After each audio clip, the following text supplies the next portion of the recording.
sa Josue chapter 1 verse 9 at ito po'y pinamagatang pamumuno sa panahon ng pagsubok. Basahin po natin ulit, sabi sa verse 9, tandaan mo ang bilin ko, magpakatatag ka at lakasan mo ang iyong loob. Huwag kang matakot o mawawalan ng pag-asa sapagkat akong si Yahweh na iyong Diyos ay kasama mo saan ka man magpunta. Purihin po ang salita ng ating Panginoon. So sabi po dito, maging matatag tayo at matapang sa gitna ng hamon o pagsubok sa ating mga buhay. Kapag naririnig natin ang salitang pamumuno, amen. Madalas iniisip natin ang lakas, tapang at kumpiyansa, self-confidence kapag tayo ay namumuno. Ngunit kung titingnan natin ang buhay ng mga tunay na lingkod ng Diyos sa Biblia, makikita natin na halos lahat ng tinawag upang mamuno ay dumaan muna sa matitinding pagsubok, pag-aalinlangan at panloob na takot. Isang halimbawa nito si Josue, mga kapatid. Sa loob ng 40 taon, nasa tabi lamang siya ni Moses. Naglilingkod, nagmamasid, natututo. Hindi siya ang bida. Hindi siya ang laging pinipili ng tao. Marami sa Israel ang mas kilala kaysa sa kanya. Ngunit nang si Moses ay kunin ng Diyos, bigla na lamang bumagsak sa balikat ni Josue ang isang napakahirap na tungkulin. Ang pamunuan ang milyon-milyong Israelitang papasok sa lupang pangako. Hindi ito simpleng trabaho. Nakaharap niya ang mga bansang higanti sa Kanaan, isang bayang madalas magreklamo, responsibilidad na dating hawak ng napakadakilang Moses, mga kapatid. Yun po ang hinaharap niya at ang panganib ng pagkakamali na maaaring magpahamak sa buong bansa. So yun po yung kinakaharap ni Josue that time. Kaya't hindi nakakapagtaka na sinabi ng Diyos sa kanya, hindi baga iniuutos ko sa iyo, maging matapat at matapang ka. Huwag kang matakot ni manglupaypay, sapagkat ang Panginoon mong Diyos ay sumasa iyo saan ka man pumaroon. Yan po ay sa Josue chapter 1 verse 9. So mga kapatid, ito rin ang tawag ng Diyos sa atin sa SOL 3 natin. Hindi lamang maging tagasunod, kundi maging leader na matatag at matapang kahit sa panahon ng pagsubok. Dahil ang tunay na leader ay hindi sinusukat sa dami ng nalalaman. Sinusukat siya sa tibay ng loob sa panahon ng unos o pagsubok. Dadako na po tayo sa ating unang puntos. Number 1, may tawag ang Diyos para sa bawat isa sa panahon ng pagsubok. The calling of leadership in times of testing. Hindi tinawag si Josue sa panahon ng kapayapaan. Amen po. Tinawag siya sa panahon ng krisis, mga kapatid. Letter A, ang pamumuno ay simula sa pagtugon sa tawag ng Diyos. Ang pamumuno ay simula sa pagtugon sa tawag ng Diyos. Sabi sa Josue chapter 1 verse 2, si Moses na aking lingkod ay patay na. Ngayon nga'y tumindig ka. So pansinin po natin ang tatlong bagay dito. May natapos na panahon, si Moses po yon. May bagong panahon, si Josue po yon. At may bagong hamon, yun po yung Kanaan, mga kapatid. Ganito rin sa ating buhay. Bawat cell leader, mga kapatid, or bawat discipler, bawat tatay at bawat nanay, bawat kabataan, bawat manggagawa sa simbahan, may panahon ng pagsubok na darating na inaakyat ng Diyos ang antas ng ating pamumuno. So sa mga pagsubok na darating sa larangan ng mga leader, mga kapatid, iniaakyat ng Diyos ang antas ng ating pamumuno. Letter B, hindi kailangan maging handa, ang kailangan ay sumunod. Ang problema ng marami mga kapatid, sinasabi nila, "Hindi pa ako handa, Lord. Marami pang mas magaling kaysa sa akin." Pero pansinin natin, hindi sinabi ng Diyos kay Josue na, "Handa ka na ba?" Ang sinabi niya ay, "Tumindig ka." So ang tawag ng Diyos ay hindi nakabase sa galing, sa edad, sa kakayahan o sa nakaraan, kundi sa kanyang layunin sa buhay mo o sa buhay natin. Ang sabi sa 1 Samuel 16 verse 7, hindi panglabas ang tinitingnan ng Panginoon, kundi ang puso. Sabi sa Pilipos chapter 1 verse 6, ang mabuting gawa na sinimulan niya sa inyo ay kanya ring lulubusin. Mga kapatid, ang calling ng Diyos ay hindi para ipakita kung gaano tayo kalakas, kundi kung gaano siya kalakas sa gitna ng ating kahinaan. Amen po mga kapatid. Kaya bawat isa po sa atin na narito mga kapatid, may tawag ang Diyos para sa bawat isa kahit sa panahon ng ating mga kahinaan, yung wala tayong kakayanan na magpagamit sa ating Panginoon.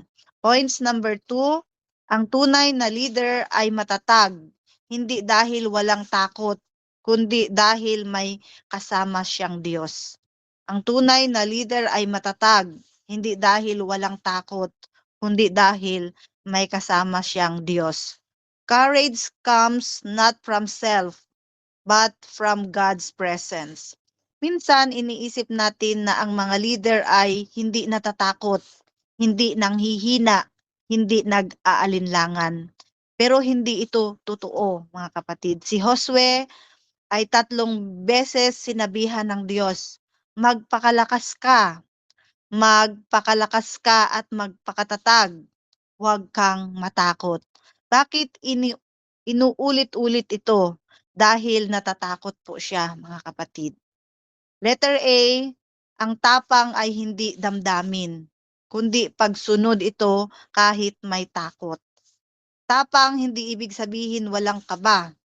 Tapang ay pagpapatuloy kahit may kaba. Kahit tayo po ay kinakabahan, nagpapatuloy pa rin tayong sumunod at magpagamit sa ating Panginoon. Kahit alam natin na tayo ay may kahinaan, mga kapatid, sa pagpapagamit sa ating Panginoon, ngunit nagpapatuloy pa rin tayong sumunod. Letter B, ang pinagmumulan ng tapang ay presensya ng Diyos. Ang pinagmumulan ng tapang ay presensya ng Diyos. Josue 1:5. Josue chapter 1 verse 5, kung paanong ako'y sumakay Moses, gayon din naman ako'y sa iyo. Hindi kita iiwan ni pababayaan man. Hindi pinangako ng Diyos kay Josue na walang gera, walang higanti o walang pagsubok. Ang ipinangako niya ay hindi kita iiwan. Amen po mga kapatid. Sabi sa Isaiah 41:10, Isaiah chapter 41 verse 10, huwag kang matakot sapagkat ako'y sumasa iyo. Sabi sa Mateo 28 verse 20, ako'y sumasa inyo hanggang sa katapusan ng panahon. So mga kapatid, meron po tayong illustration dito. Merong isang batang lalaki ang natutulog gabi-gabi, pero palaging takot kapag pinapatay ang ilaw. Sinabi ng tatay niya, anak, hindi nawawala ang ilaw, nandito ang tatay mo. At sa presensya ng tatay niya, nawawala ang takot ng bata, mga kapatid. Ganito tayo kay Lord. Hindi nawawala ang dilim ng problema sa ating buhay. Hindi nawawala ang kahinaan sa ating buhay, pero kaya nating matulog ng mapayapa dahil kasama natin ang Diyos, mga kapatid. Points number 3, ang leader na tinatawag ng Diyos ay may misyon. Magtindig ka ng mga bagong leader. Points number 3, ang leader na tinatawag ng Diyos ay may misyon. Ano ang misyon? Magtindig ka ng mga bagong leader. Ibig sabihin, magtayo ka, mangaral ka ng magiging bagong leader. Leaders produce leaders. Amen po mga kapatid. Hindi si Josue ang huling leader. Hindi ikaw ang huling leader. Ang tunay na leader ay gumagawa ng panibagong leader ng matatag na pamumuno ang pagtuturo. Bahagi ng matatag na pamumuno ang pagtuturo. Josue chapter 1 verse 8.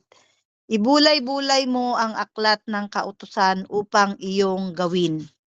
Mga kapatid, hindi sapat ang makinig. Hindi sapat ang manguna. Kailangang ipasa ang natutunan sa iba. Amen po mga kapatid. Letter B, ang misyon ng pamumuno. Ano ang misyon ng pamumuno? Ipasa ang tapang, ipasa ang katapatan at pananampalataya sa iba. Kung tatay ka, ipasa mo sa anak mo. Kung discipler ka, ipasa mo sa disciple. Kung worker ka, ipasa sa susunod na worker, mga kapatid. 2 Timothy chapter 2 verse 2, ipagkatiwala mo sa mga taong tapat ang mga bagay na ito at siya ring makapagtuturo sa iba. Amen po mga kapatid. So meron po tayong napakahalagang application dito mga kapatid. Nasa application na po tayo. Number 1, application. Harapin mo ang hamon mo ngayon. Hindi tago, kundi taglay ang presensya ng Diyos. So ano po ang hamon ng Diyos sa atin ngayon? Wag po tayong magtago, kundi taglayin po natin ang presensya ng Diyos. Number 2, application. Simulan mong ipasa ang pananampalataya sa kahit isang disciple. Kahit isa lang po mga kapatid. Wag po lang, minsan sinasabi natin, pumunta ako sa mall, ang dami kong pinatanggap na mga maraming tumanggap sa Panginoon. Amen. Hanggang saan po sila tumanggap?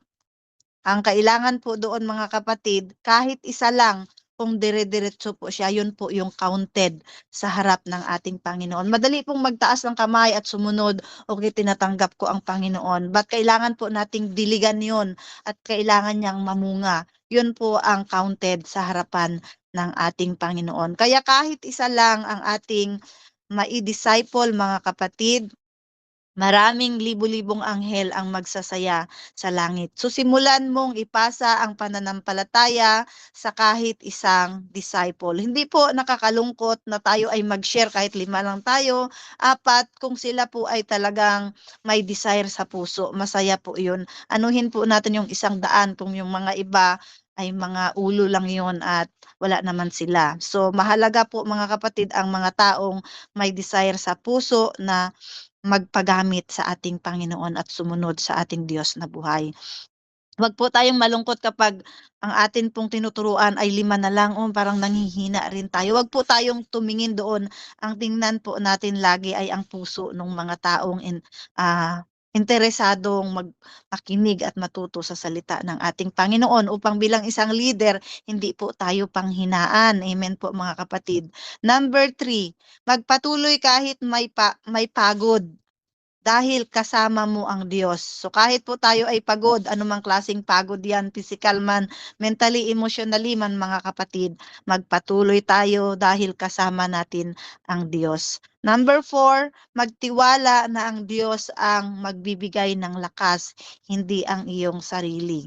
So bilang application, yan po yung pwede nating mai-apply sa ating buhay na napakahalaga bilang isang leader na nagpapatuloy na sumunod sa ating Panginoon. Bilang encouragement po sa atin, kapatid, maaaring pagod ka, maaaring may pinagdaraanang hindi mo sinasabi, maaaring natatakot ka sa responsibilidad bilang isang leader o bilang isang mamumuno sa isang gawain. Pero narito ang pangako ng Diyos sa Josue chapter 1 verse 9. Huwag kang matakot, huwag kang manghina. Ako ang iyong Diyos, kasama mo ako saan ka man pumaroon.